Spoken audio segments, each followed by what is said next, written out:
તમને બી મારી જેમ ઉનાળાની એકદમ ગરમીમાં બપોરે ઠંડુ ઠંડુ ખાવાનું મન થતું હોય છે, તો આવી રીતના એક આપણે વોટરમેલન લઈ લેવાનું અને એને કટ કરી લેવાનું.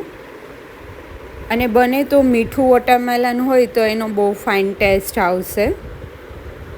હાફ કટ કરી લેશું અને પછી હાફની બી હાફ સ્લાઈસ કરી લેશું. આવી રીતના હાફ સ્લાઈસ થઈ જાય પછી આવી રીતના કટ કરી દઈશું મીડિયમ સાઇઝમાં.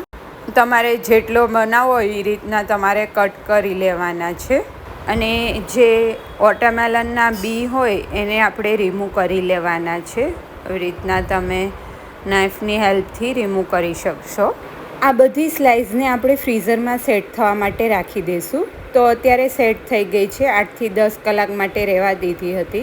અને હવે એક પ્લેટ લઈ લઈશું અને આવી રીતના ઝીણી ખમણીથી આપણે ખમણવાની છે એક સ્લાઇસને. આવી રીતના વચ્ચેનું જે પલ્પનું ભાગ હોય વોટરમેલનનું એ ખમણી લેવાનું છે. એકદમ આઈસ ક્યુબ જેવું જ થઈ જશે, એટલે બહુ ઇઝીલી તમે ખમણી શકશો. તો રેડી છે એકદમ ઠંડો ગોલો અને એકદમ સોફ્ટ બની અને રેડી થશે. અને ટેસ્ટ બી બહુ જ ફાઇન લાગતો હોય છે. એકદમ નેચરલ છે.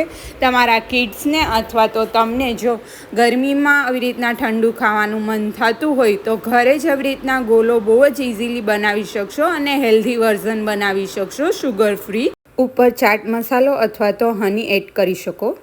તો આપ બી આ રેસીપી ટ્રાય કરજો.